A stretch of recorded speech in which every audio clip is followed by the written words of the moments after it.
Thank you for taking time to listen to my faith story. It's kind of a long one. I'm 53 years old, and my faith story goes back to the very beginning of my life. I um, I remember at a very young age, probably my late preschool years, that it was so important to me to remember to say my prayers that I would just, on certain nights that I wasn't tired, repeat my prayers over and over and over again because I knew that there would be times in which I wouldn't remember to say them. And I wanted there to be like enough prayers for every night that I fell asleep. So by doing more, sometimes I thought would cover up for the times that I would forget.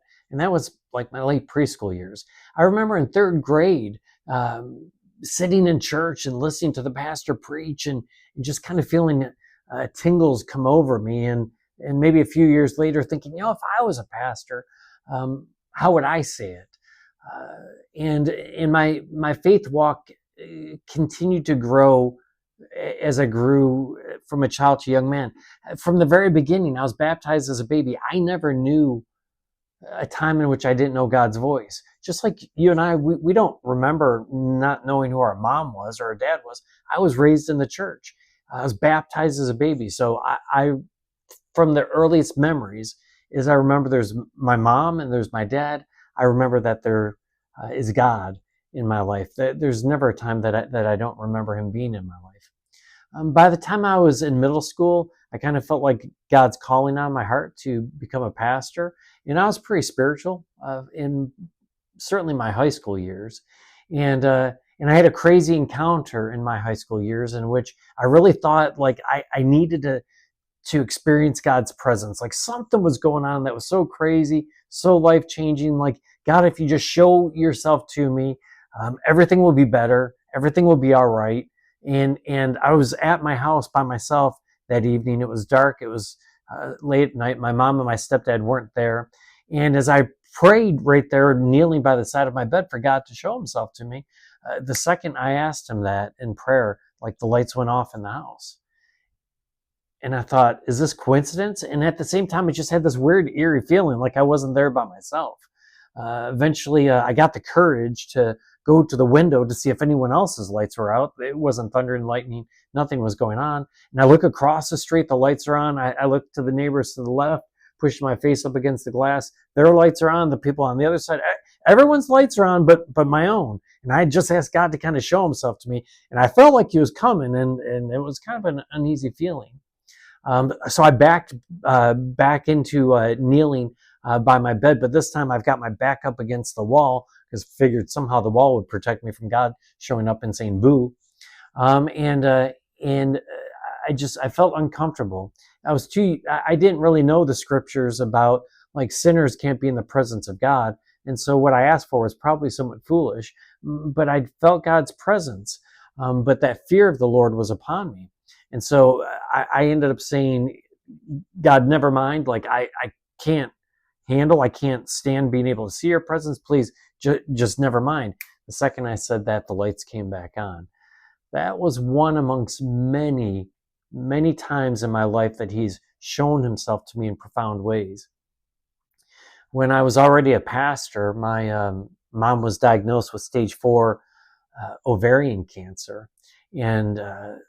And she told me about it. I was actually home visiting in Buffalo, New York, because my dad was having quadruple bypass at that time. My mom and dad were divorced. So I was there for my dad's surgery, but while I was back there for my dad's surgery, my mom told me that she had stage 4 cancer and she would be having surgery in a couple of weeks. And even with treatment, maybe she had 6 months or a year to live because it was so advanced.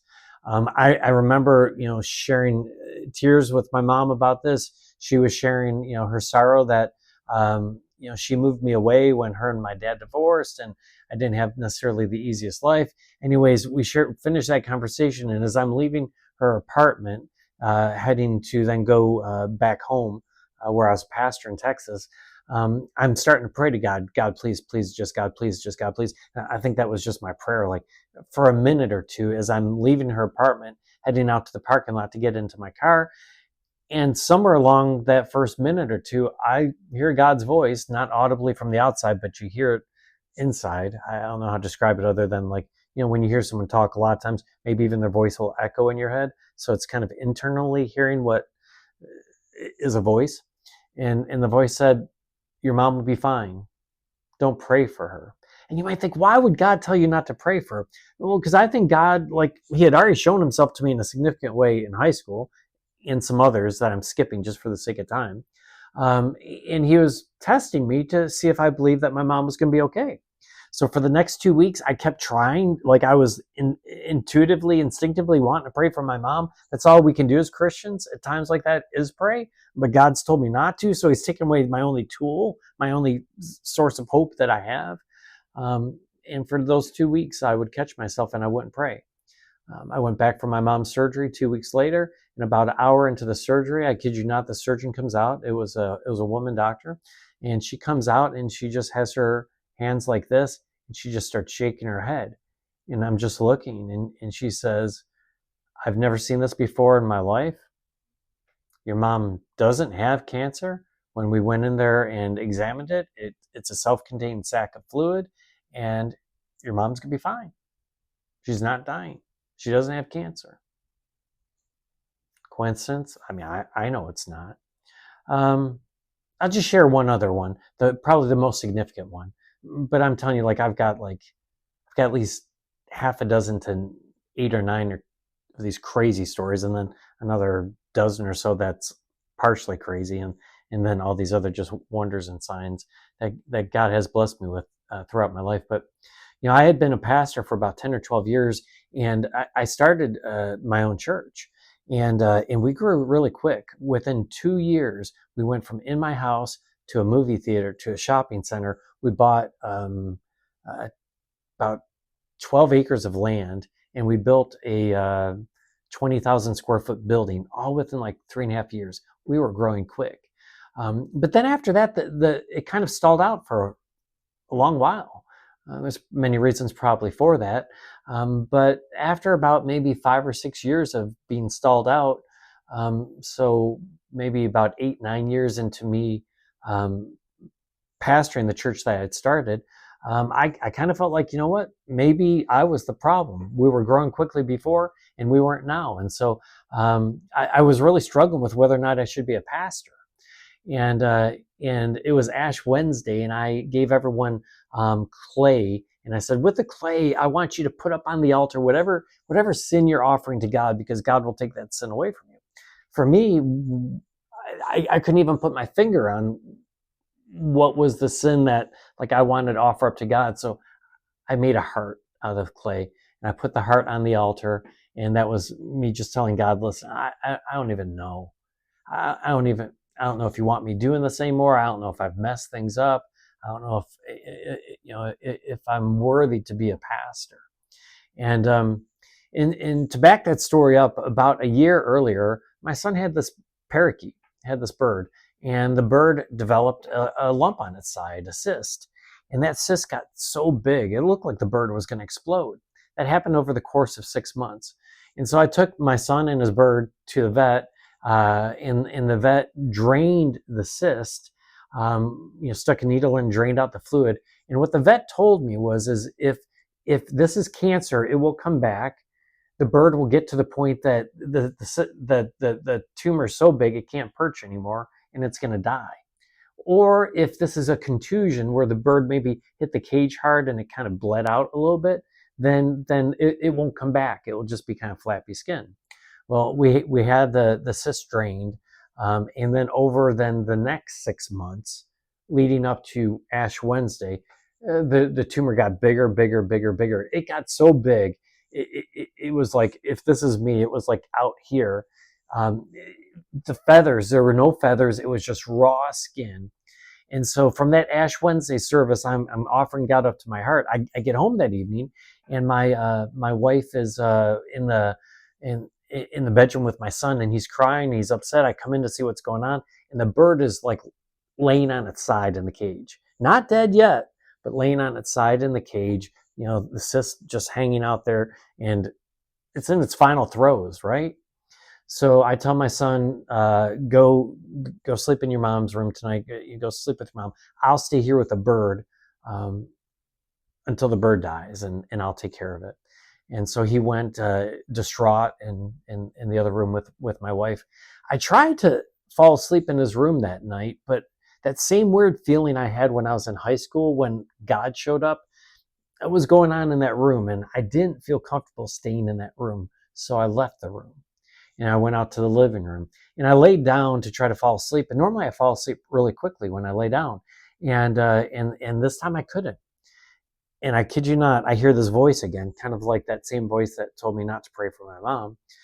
The voice said something to this effect: if I'm happy with you, the bird will live.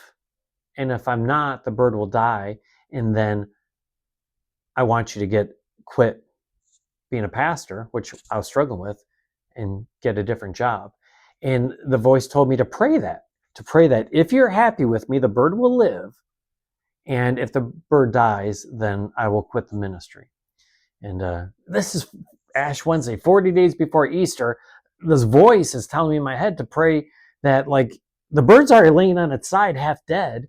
I'm supposed to pray this prayer that, like, in the morning, I'm going to have to let my church know I'm quitting a little over a month before Easter. And I'm going to have to tell my family of 5, which I'm the sole provider. I'm going to have to tell them that I'm going to, I have to find a new job to provide for everyone.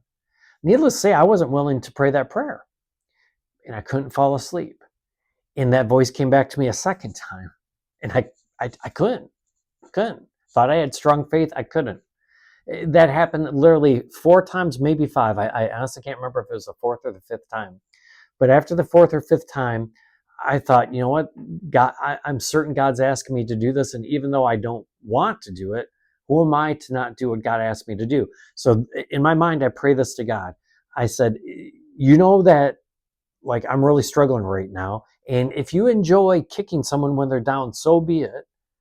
And I have no belief that this will happen, that the bird will be healed.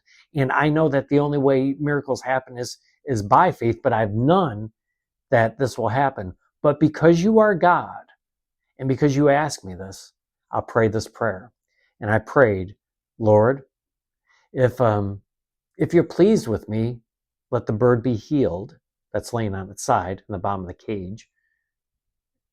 And if you're not, let the bird die, and I'll quit being a pastor, and I'll find something else to do. No sooner did I pray that, I was asleep. It wasn't 30 seconds, it wasn't 10 seconds. That prayer rolled off of my mind, and I was out. Didn't wake up once until morning. And when I woke up in the morning, I'm like, oh man, I'm going to go find the dead bird. I'm going to have to deal with my grieving son, and I'm going to have to quit being a pastor. I was certain the bird would be dead. I walk into my son's room, and that bird, when he sees me, stands up, jumps on the side of the cage, hop, hop, hop, hop up the side of the cage, gets back on its perch, and just looks at me. And I'm thinking, what just happened? I kid you not, over the next 3 days, this tumor that was about to explode totally recessed. So after 3 days, no tumor. And over the next 40 days, all of its feathers grew back, right up until Easter. I've had some crazy encounters with God. And here's what it means to me. Like, I know God through the Bible, and I know that God through His Word, but I think God does want to know us personally. And if we were willing to trust Him that He's going to heal our mom with stage 4 cancer when He tells us He's going to. Sometimes He's not going to, and He won't tell us. But when He tells us something that we trust Him, for me, all these different events in my life, it doesn't mean that, like, I'm going to live to 100. It doesn't mean that I'm going to have an easy life. It doesn't mean any of that. It just means God's with me. And I know that. I know that more than anything. And so I like to think of it like every one of these events that I've had, and I've had several more, it's like if you're rock climbing, every so often they anchor themselves in. That way, if you slip and fall, you're not going to go all the way to the bottom. That anchor is going to catch you. So these events that have happened in my life, they're anchors in my life in which, like, I won't slip and fall. I've experienced too much with God. And it's caused me to walk in faith in ways that I probably otherwise wouldn't. When COVID came, I heard God's voice for us to stay open, to not have restrictions, no masks, none of that stuff. And I'm thinking, oh my gosh, everyone else is closing their churches. We're going to have a bunch of people die. I'm going to make the news. And the whole church that I started is going to fall apart. Yet I've experienced God in the past, and I know not to not listen to his voice. We stayed open.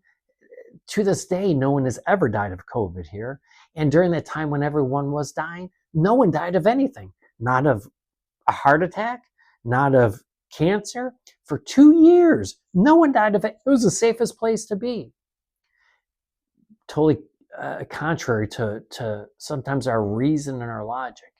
But the reason I'm able to step out in faith and do things like that is because God has shown himself to be faithful to me in many different times in my life. He's tested my faith, and in that testing of my faith, he's grown my faith.